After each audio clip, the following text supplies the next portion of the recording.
Hello, ladies and gentlemen. My name is Adam22, and I am back with another news video. Before we get started, you might want to just take a second and go slap a like on it, go drop a comment down below, or even head on over to nojumper.com because we got these brand new kendamas. Does this kind of look like all the ones we ever made before to your untrained eye? Perhaps, but you could head on over to nojumper.com or look at all these fancy graphics all over the screen and go get yourself one because we got the whole new line out. Anyway, let's get right into the news. So the first story that we're going to be covering today involves 6ix9ine's current girlfriend and apparent total idiot, Jade. Idiot. She got this tattoo. Look at it. Look at that. I know you see it. I know what you're thinking too. You're thinking, what the hell is that? And look at her caption.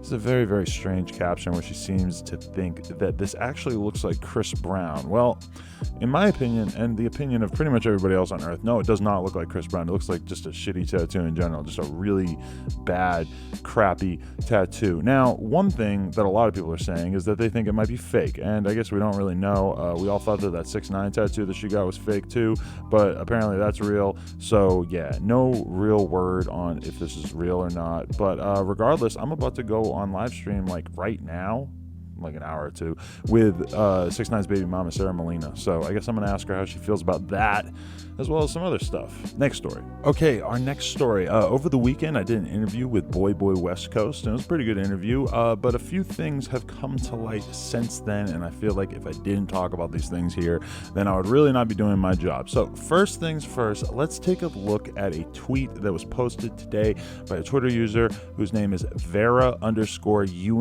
It doesn't seem that she even had a Twitter until today, but she posted up a screenshot from Boy West Coast, a whole bunch of screenshots really, and she also posted videos, so this seems pretty authentic. But the main part of this whole thing that really stands out is that Boy West Coast said, "You hear me, you stupid, don't ever contact me. Don't hit me up in a couple days like we cool.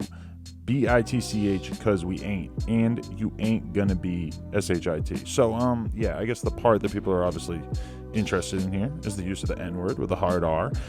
It seems pretty outlandish, pretty out of place. It's hard to imagine why he would be so angry, because if you read the context of these conversations, it's basically just like a guy and a girl planning on meeting up, and yeah, maybe she was dilly-dallying, taking a little too much time to come through, but wow, that was just really out of left field. Did not see that coming. So Boy West Coast, as far as we know, has not actually responded to this allegation of racism just yet, but I will keep you in the loop. Oh, okay, and so our second story out of three Boy West Coast stories happens to be involving Ramriddlz. Ramriddlz is a rapper who originally hopped on the Boy West Coast beat, the instrumental, did a little bit of his own handiwork on that track, and when I asked Boy West Coast about him on the show, Boy West Coast basically just said, "I don't really know that much about him.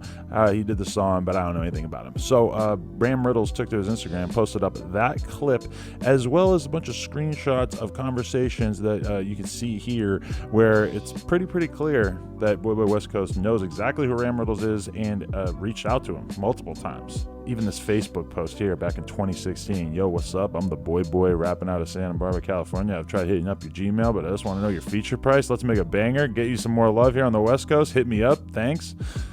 Yeah, so it turns out that Boy West Coast was actually a pretty big Ramriddlz fan, even though he denied it on the podcast, and he's being dragged by the fans of the artist.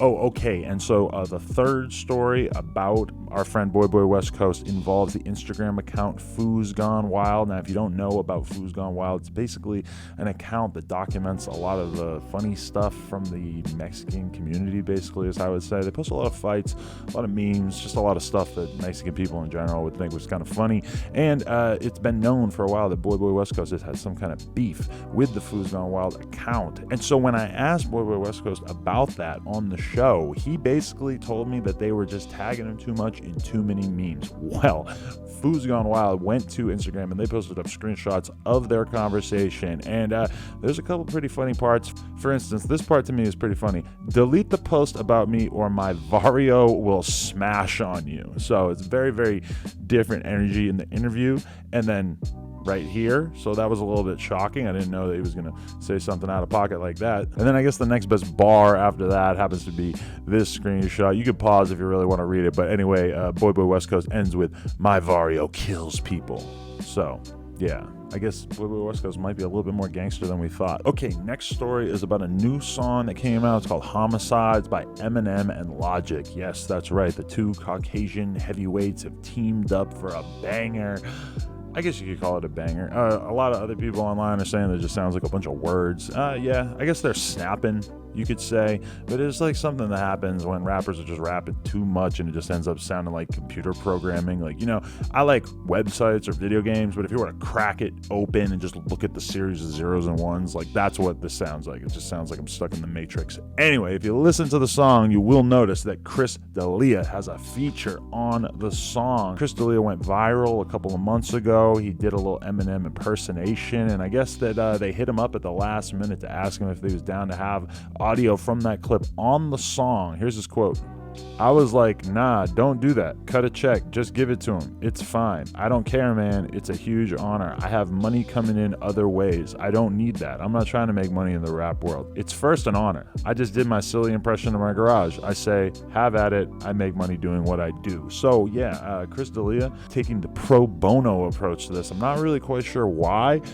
If two millionaires make a song together and that song is going to make millions of dollars and they're going to use your audio of your voice for a sizable chunk of that song, Chris D'Elia, you want to be in the rap game. The rap game is a great place to be when they're taking chunks of your audio and sticking it on a song. So yeah, I would recommend him definitely getting in there, asking for his publishing. Next story. Okay, next story. Well, we have some developments in the beef between DJ Akademiks and Lil Tracy. Now, as you recall, a couple of months ago, there was this ridiculous live stream in which basically Akademiks was going at it with Lil Tracy and his ex-girlfriend. They were all basically just communicating with each other. It was insane. I don't think I reported on it at the time because I just felt like it was too out of pocket. I didn't want to be involved with it. But anyway, it seems that things are heating up. There have been some let's say assault allegations. I'm gonna just throw a screenshot here going around about Lil Tracy. They seem pretty unsubstantiated. I'm gonna be honest with you. You could really take them with a grain of salt. I don't know if this is something that has any validity or is gonna end up in court, but I guess we will find out. Anyway, Lil Tracy sent his lawyers after Akademiks because Akademiks posted a screenshot of a hot new hip-hop article talking about the situation on his Instagram. Now, a lot of people who saw this thought it was pretty funny because, okay, yes, it is news, but Akademiks calling attention to it in such a way seemed pretty hilarious because, I mean, let's be real, Akademiks has basically never acknowledged Lil Tracy up until this situation happened with his ex-girlfriend, who, I mean, this is ridiculous too, but it seems, based on Instagram, based on what I've seen, it seems like Akademiks is back with this girl after her little time spent with Lil Tracy. But regardless, Ak posted up the screenshot of the blog post, and then he got hit up by the lawyer. He took to Twitter, very, very upset about the situation. He wrote, "This dude, Tracy Minaj, sent his lawyer to try to bully me. I'm done. Talked crazy on Twitter and then sent his lawyer to threaten a lawsuit. We all got lawyers, B. Tracy Minaj was going to respond to your lawyer and tell him to S a D, but I'll tell you yourself, file your lawsuit, B. Ain't nobody worried." So I guess we're going to really have to wait and see what happens with this whole Lil Tracy situation, if any kind of serious charges come from it or anything like that. Now, it is worth mentioning that Akademiks has deleted the post from his Instagram, and on top of that, if you go to look for the original post that he screenshotted in the first place, it seems that that has been removed as well. So apparently the lawyers have been putting in work. They're really trying to clear up this allegation. I don't know if that makes him look more or less guilty, but I guess the fact that Hot New Hip Hop was willing to remove the post makes it seem like there was not that great of evidence to go on in the first place. Next story. So we have some updates about the situation with Brockhampton and RCA. Yeah, about a year ago, it was reported that RCA had signed Brockhampton for about $15 million, a whole label deal, whatever, and everybody was so happy for them. I know I don't report on Brockhampton that often. I don't know if you guys like Brockhampton. I never really hear any of my fans talk about them or anything like that, but obviously they're super, super popular. Well, an article came out today that says that Kevin Abstract feels like he's on the brink of a major meltdown. He seems like he's having a lot of buyer's remorse in terms of getting in on the deal with RCA. So yeah, not really sure what the problem is right now, but he's basically making it sound like he hates making music right now because the label is, I don't know, giving him such strict confines to work within. So hopefully we'll find out more about that soon. Next story. Is Joe Budden single? Yes, it would appear so. For those who've been paying attention, Joe Budden has been in a loving, warm relationship with Sin Santana for quite some time now. And to be honest, as a person who listens to the Joe Budden podcast at length all the time, it's been interesting to see him go from a single man who was doing his thing and hearing him kind of talk about that, even though he never really talked about that much, to a married man. He's got a kid, all this stuff. Everything's different. He's engaged, whatever. Well, all of a sudden, the other day, she scrubbed her Instagram of him. There's no more sign of her and Joe Budden together at all. She deleted all the photos, and yeah, that's not a good sign. So there's been a little bit of back and forth on social media with little snide comments and everything. There's a lot of rumors going around that Joe Budden was cheating on her, and that's why she's so upset. There's a clip going around of Joe Budden with another girl in Miami, and a lot of people are really confused about that. To me, I'm not that confused about it, because at the end of the day, if you're Joe Budden and you're walking around with another girl and you're engaged, then what are you doing? You're way too famous to be doing that. So I guess we'll find out in the near future exactly what's going on with that. But are we about to be listening to the savage version of Joe Budden on the podcast? That's something to be excited about. Next story.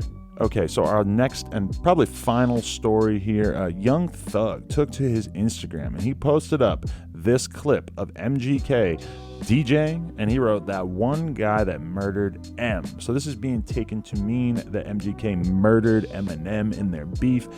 This is not an opinion I have heard thrown around a lot. Now, I have a huge amount of respect for Young Thug. I think he's probably like the greatest rapper of our generation, or at least some generations, since I'm not really in the same generation as him. But I haven't really heard people say this. I think that most people would agree that Eminem won that battle. So it's very interesting to see Young Thug inserting himself into the mayonnaise-covered Caucasian beef world. But yeah, here he is taking a stand. Maybe he'll making a vlog just like this soon.